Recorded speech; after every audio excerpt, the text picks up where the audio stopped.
Hi, I'm Jeremy. Welcome to our farm, Cornucopia Orchards. Still got to get the animals fed, so we're on our way up to say good morning to our chickens. Morning, ladies. So you guys are ready for your feed? Burp, burp, burp.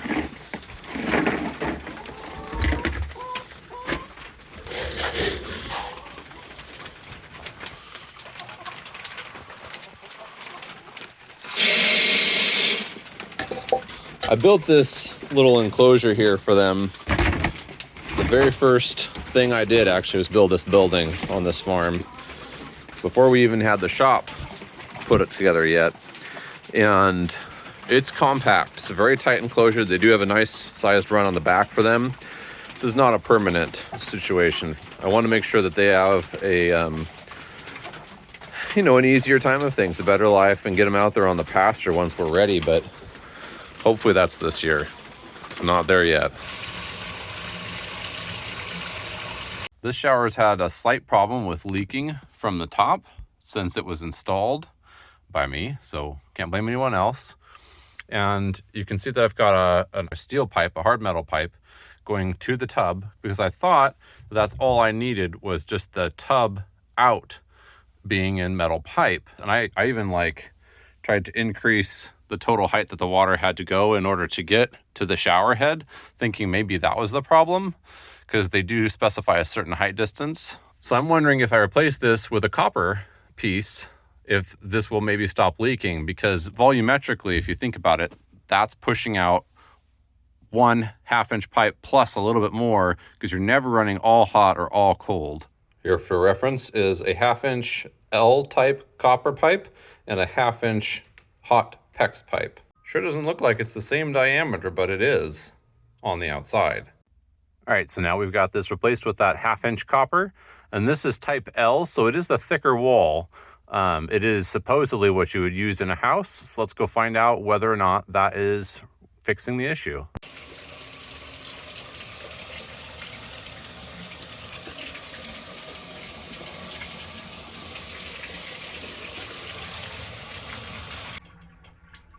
So now that we have the deck to where we can use it, walk on it, put stuff on it, and it will hold just fine, I'm putting up some hangers onto this.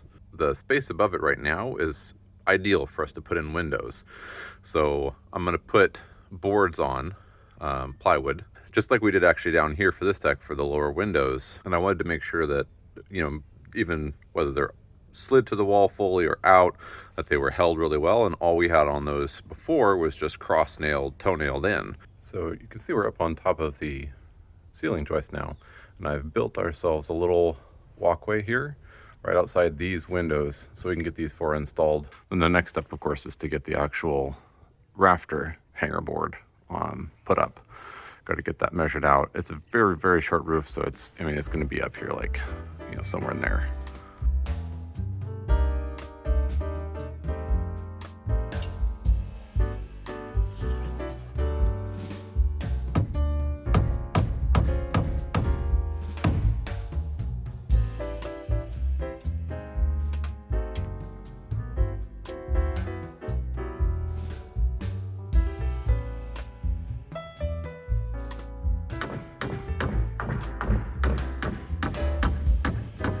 I think we've mentioned in a past video that we weren't quite done with the framing on the exterior of the house yet. The west and east sides of the house, under the gables, there are mini roofs to frame and sheathe, and the east deck roof needs finished out as well. Though we waited with the poor weather and worked on other things, the house being pretty well protected from the elements with the zip sheathing and tape, I am anxious to get back outside when the weather starts to turn in May. While there's a lot of house left to build, enough to keep me busy through the holidays at least, once the roof is on, it will be a huge relief for us. Additionally, once these mini roofs are on, I can begin work on the siding. Our supplier has almost all of our siding order in, so again, as the weather turns, we can begin to work on that as well. But before we can start on the siding on the upper half of the house, we'll need these roofs framed and sheathed so that we can properly flash the wall-to-roof connection. Then the siding goes on prior to the roof, so we don't have to be working on the metal to install the siding, meaning less scuffs, scrapes, and dings in the final roof product. not the top roof, but the lower ones. We're going to be delineating the floors with band trim, and there will be different siding materials to break up the wall. 40 feet is a lot to carry one siding all the way up. That means we could effectively work top down floor by floor if we so desire. All this is work I can do by myself or with Casey handing me stuff now and then, unlike with the top roof and the dining room roof with its big old beams. I'm using 3.5-inch nails here with the first set into the board before I put it up to the wall. I found that to be a pretty easy way to get these hanger boards onto the wall by myself, and having this done in advance will mean it will go even faster when we get a good stretch of weather. I still haven't decided whether I want to try and work up onto the roof on top using this space as a platform. It should hold just fine to put a piece of scaffold on top of this, and it's like a 7 foot in total as a deck. We could add a little bit more onto the outside when we get to that point, and it should be perfectly stable, which having scaffold running up would be something where we could potentially not have to have like a equipment down there lifting us all the way up to reach the top. And that's the only flat spot, is right there. I can install the ledger board for the roof that's going to come down to the outside here at any time. And so that's what I'm working on right now. I figured might as well. The 14-foot center line of our 28-foot building, from there outside to here outside, and taking into account the sheathing on either end. And so we're going to be basically putting in a board that's going to run from there to here.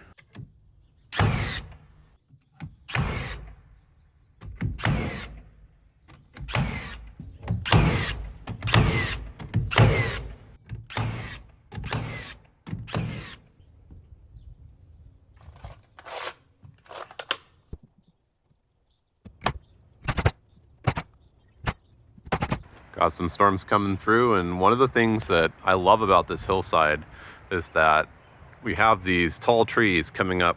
We're on the downward slope of this hill, and it runs from south to north. And when a wind whips through these trees, 9 times out of 10, we'll see the wind coming from the west, and the trees will blunt it. So when you get, where we are now, unless it's a southerly wind, the house doesn't take all that much driving rain or high winds. On the other hand, that does mean we have some of these big trees that are right next to the house, but there's a whole lot of force between them. Really, it's just those two or three that are taller that might be a concern. But we had an arborist out to check, and none of these trees through here, he said, were really a concern. They all are healthy, and even though the neighbors down there and the neighbors up here both said if we wanted to, we could take out, some of these trees and do the work, and they'd keep the firewood, thankfully enough. We don't think we need to do that. So the other thing we're working on is HVAC. And obviously we have plumbing in here, and we know that, but we're also going to be taking all 3 of these, actually. These 3 sets here have an HVAC 4-inch coming through them, through blocking. It is not blocking that is directly carrying a structural wall or primary support. And you can see where those actually are. What the county said we would need to do, since they're not load bearing, they were okay with us boring even a 6-inch hole through this, through these puppies. These 3 only take 4, but the ones down there take 6. So long as we beef this structure up, they would be fine with it.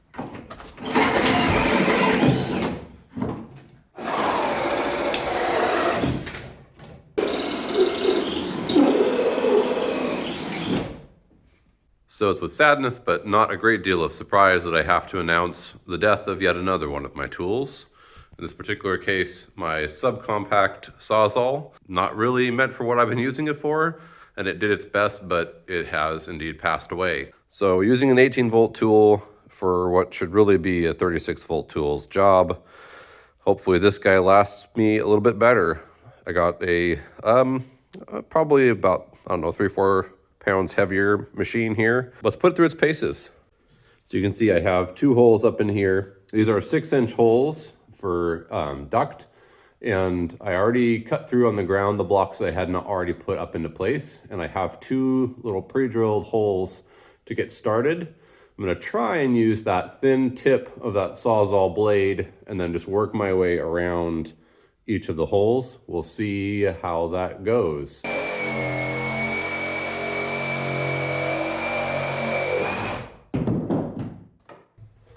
Well, it's definitely got the power for this job. I don't think the tip much likes it, but a little bit hard to control to keep it within that narrow portion to where it turns well. It's kind of a fat blade other than that, but it'll do the job. Honestly, not that bad. Kind of oversized it out because of the angle, but should be good to go. I'm gonna go ahead and get those ready to install, and I knew it would ace that bit pretty well. It's still got some cut left in it if I wanted to, especially on the up close part of the blade. But that bit's cheap compared to, it's looking at like 60 bucks for a 6-inch hole saw bit. So it did its job. I might have been able to get away with deforming some flex duct and shoving it through the blocking holes I made, but I don't think I could have gotten away with them being at the most minimal size possible.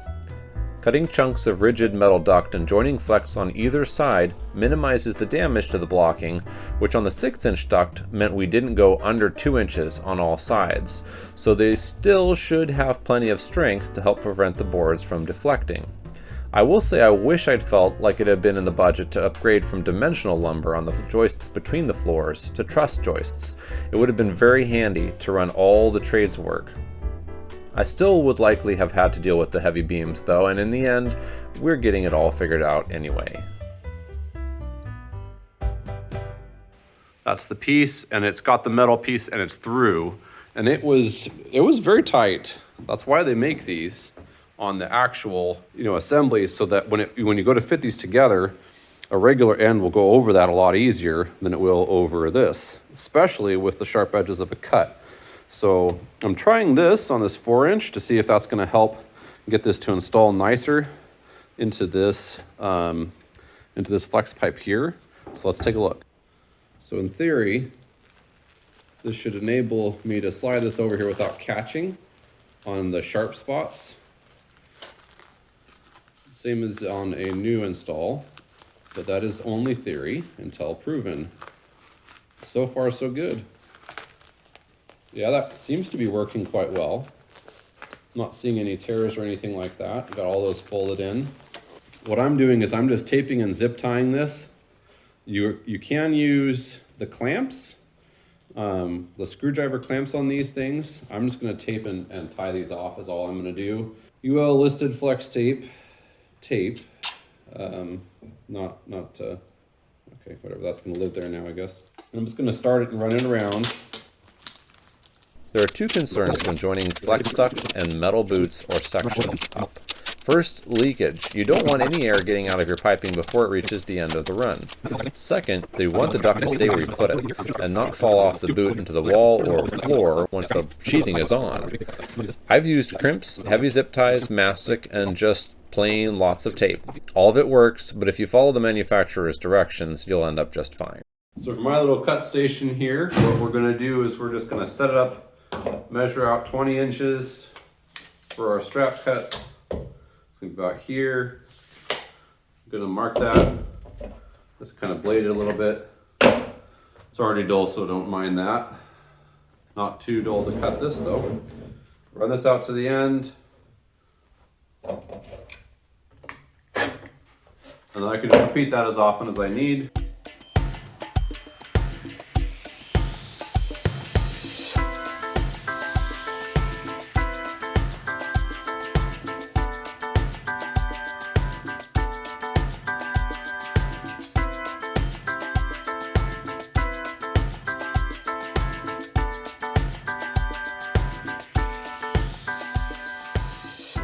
I've seen people work their HVAC lines from the equipment outward or from the boots inward.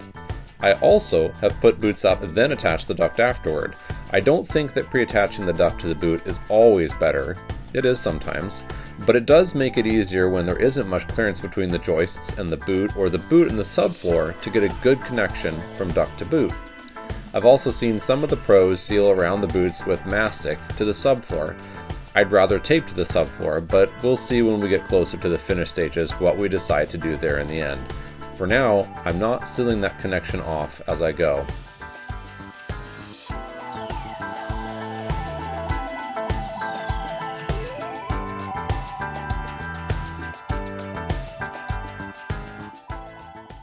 It's a little bit over. You can't even see the vent very well. That's not put in yet, but easy enough to peel this back while I do that.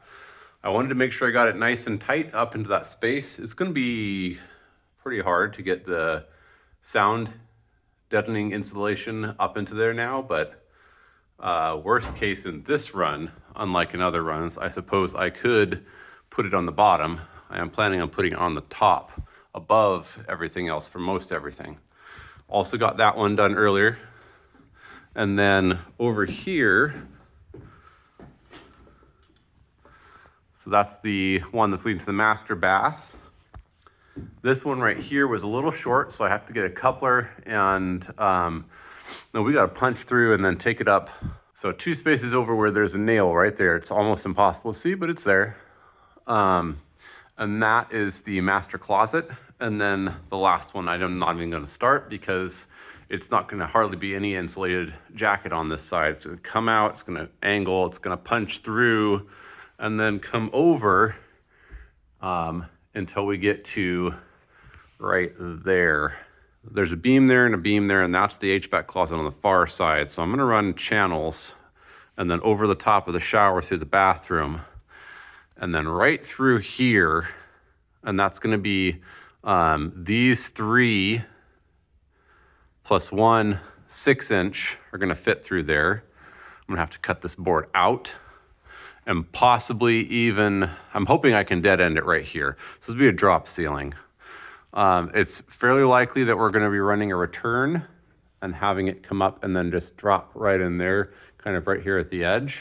You might be wondering why one of these is silver and one is black. And that's because the R value is an R6 in the black, and in the silver, it's an R8. And if this were under the house here, code would require the R8. It is actually cheaper to run this insulated flex duct than it is to run regular metal duct, which makes sense and doesn't make sense. It's also easier to run these really than it is to go ahead and run a metal one. Very simple. That's why we chose to use these, is because of the ease and the convenience, and because they're quieter than metal duct. So you can see we've got our strapping less than every 4 feet.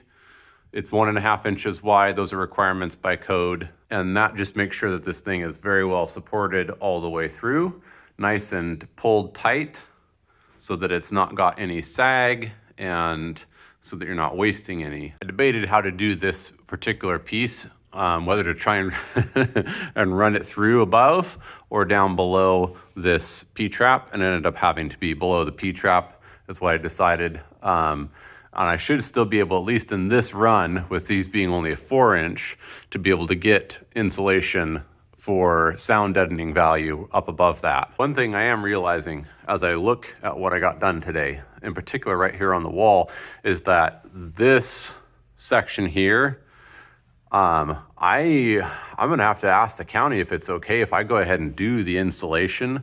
This is supposed to be insulated, this rim joist. If I do that insulation before everything else so that we can get this in here, it's gonna be a real pain to get behind there wherever I have this right along the wall. So there's a section right over here too. And to get that insulated behind it if I do it after. Kaboom! Where's mine?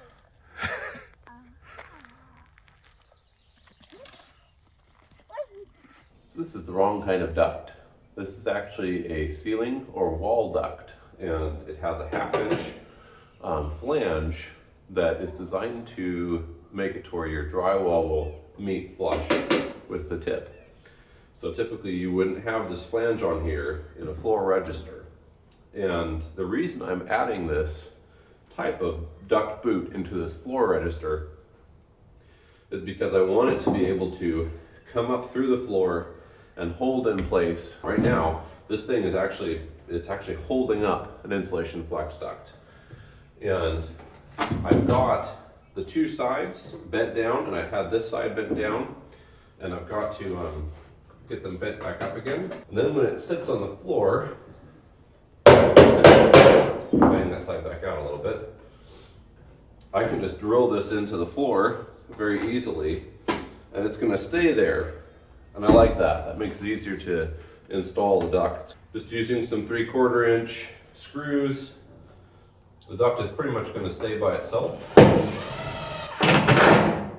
And there will be flooring that goes over top of this. From the duct standpoint, there's no need for me to be taping this to the floor or taping this to the subfloor. It'll just be from a sound, and then, you know, we're directing the air where we want the air to go. All right, so this is over for the master, same as the one that we just showed to the kids, but it's already been put up in the ceiling. So I'm just going to assemble it right here and then force it up into that space. Should actually be even easier than the other way, having this dangling. So I am using this ridiculous piece of ridiculousness here, as well as just some UL duct tape that I have, and it's easily going to hold this in place. With this flex stuff, I wouldn't want to use a clamp, the metal type clamps, because then you're actually, in my opinion, more likely to cut this plastic sheath. Just in case there is a cut that develops, I do like to tape up one more section, and I like to have 2 ribs on this metal so that the clamp has more than one to hold on to, especially since at some point along the way around the back, probably it'll just be one, since that's the first ring, and obviously it had to be cut somewhere. There it goes.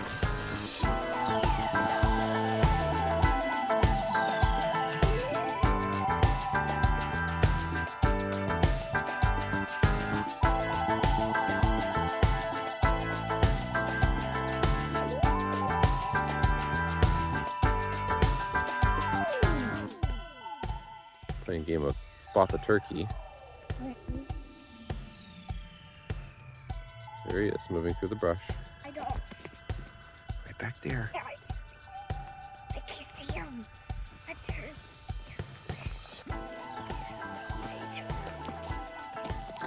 There's a turkey. There he is. There's a turkey. Thanks for watching. Hit the subscribe button for more, and if you enjoyed this video, please give us a like and leave a comment. It really helps us out a lot. These videos take hours of our time to make, and once we hit 1,000 subscribers, YouTube will start sharing their revenue with us. See you next time.